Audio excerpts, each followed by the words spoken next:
Good morning, and thank you for joining us for SBB Live. I am your host and the publisher of Seniors Blue Book, Amanda Barton, and I am so excited today to bring on one of our brand new partners, Shannon Mullins with Mullins Memorial Funeral and Cremation Services. How are you this morning? I'm well. Thank you, Amanda. Good to be here. How are you today? I'm good. Thank you so much Good. for asking. So today is truly an opportunity for our readers and our viewers to get to know you as an individual. And we're going to go into your organization, but tell us about you and how you got into the industry. Well, that started a very, very long time ago. I started in my mortuary service career right out of high school, took a year off, and then started my career in 1992. But it started with my guidance counselor my 10th grade year of high school, who made the suggestion that I may look into a career in funeral service. I come from a big family, and mom has 16 in her family, my dad 14. So growing up, we went to a lot of funerals and just seemed like a natural fit. And ultimately, I think the good Lord knew where He needed me and wanted me way before I did. That's interesting for sure. And I know that out in your neck of the woods or in Southwest Florida, you're one of the only that's family owned and operated. Do you want to talk a little bit about your particular organization and your locations? My wife Sheila and I own and operate Cape Coral's only family-owned and operated full-service funeral home, meaning that we're the only funeral home in the city of Cape Coral that does 100% of our professional work on site in comparison to the two publicly traded companies that we compete against in that marketplace. You Mm, can live your entire life in Cape Coral, die in Cape Coral, and the first thing they will do is take you out of the city of Cape Coral. Where in interesting. contrast, we keep you right there in the city. Interesting. Now, I know that you have a lot of specific programs and that you're very veteran oriented. Tell us a little bit about those programs. Sure. The veteran programs are near and dear to my heart. I always say I'm a product of Vietnam. My dad served 2 tours in Vietnam. He was drafted, Purple Heart recipient, Bronze Star recipient, amongst a few others. And so I feel obligated to make sure all veterans know what their entitlements are. And really, the big entitlements when someone passes, in addition to ongoing widow's benefits, for instance, a lot of families do not know that they're entitled to placement of their loved one, and this is a benefit afforded to a veteran as well as a spouse of a veteran, that they're entitled to be placed at any national cemetery in the country at no cost to them. If those same individuals were having traditional funeral services here locally and having burial in a local cemetery here in Lee County, for both of them, you would probably look at an expense at the cemetery of approximately $15,000. Whereas if we go up the road to Sarasota National, for instance, that cost is negated 100%. So I always make sure families know that. Obviously, we're the ones that arrange for active duty military to come and present honors wherever that may be, whether it's at your home, a beach, a park, a dock, what have you. Our responsibility is also to make sure that you get reimbursement forms, because certain families are entitled to certain reimbursements based upon when their loved one went into the service, when they came out.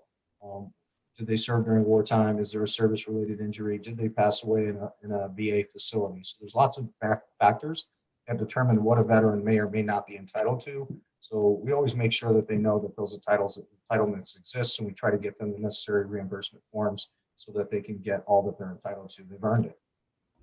No, that's fantastic.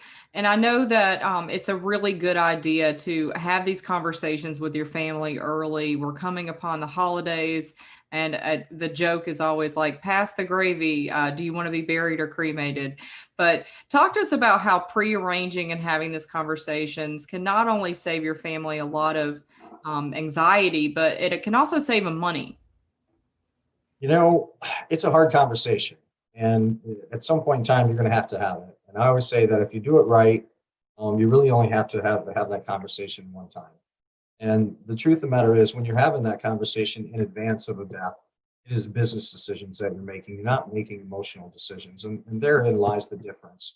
You know as well as we do, at the time of a loss, if you're making lots of decisions, certainly decisions that may incur a financial burden on you for months, even years to come, then you want to try to make sure that you're making sound decisions and decisions that make the best sense of the big picture, not just for at the moment.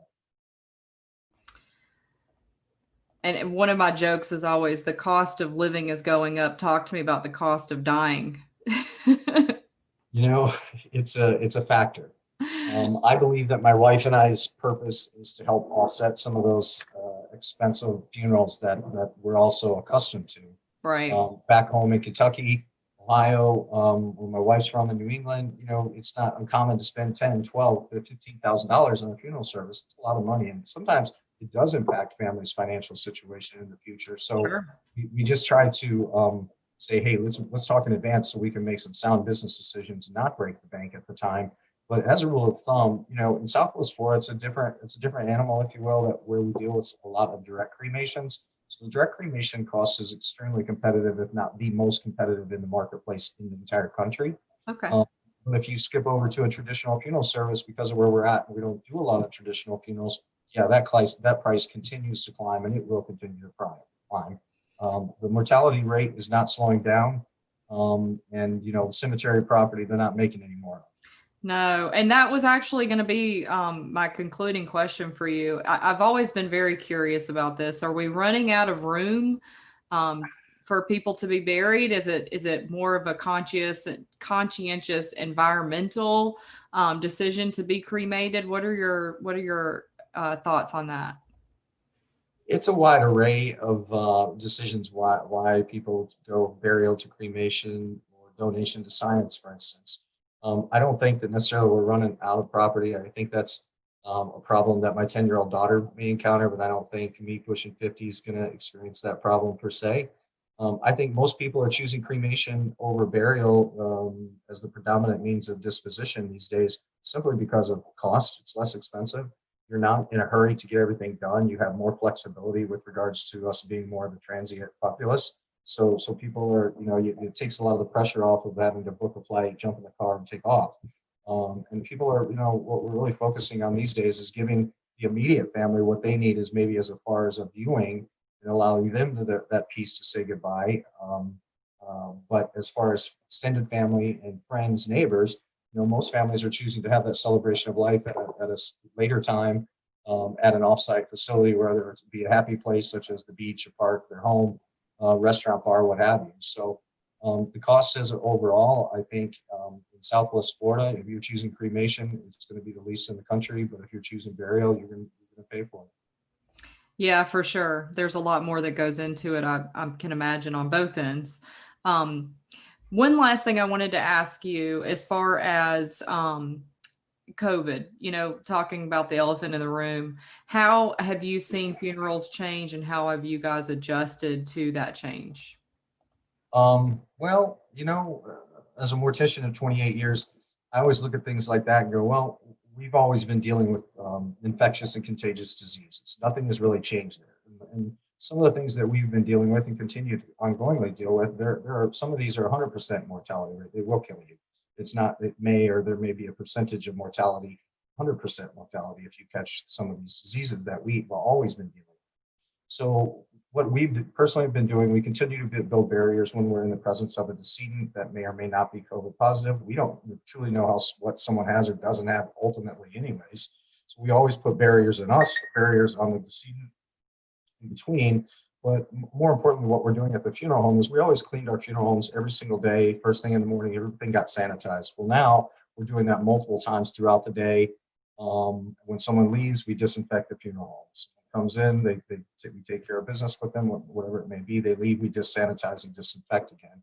But the capacities, as far as viewings, we're drastically limiting capacity. We're encouraging the use of face masks. We're encouraging, social distancing as well as hand sanitization. But the tricky part for families in this COVID thing, Amanda, is that the grief process is being interrupted. And that's the part that concerns me as a mortician, is that they're not being able to grieve in a manner that would be normal, if you will. And that's going to have ramifications on down the road. That's my concern. But I tell families all the time that we want you to heal in a manner that's appropriate and proper, and there's a timeline for that. And ultimately, we don't want to try to interrupt your process, but that's what the COVID thing has done. So I always tell families, 6 to 8 weeks to wait to have a gathering. Otherwise, you're treading water in the grief process. So ultimately, in the big picture, there's no time period for healing.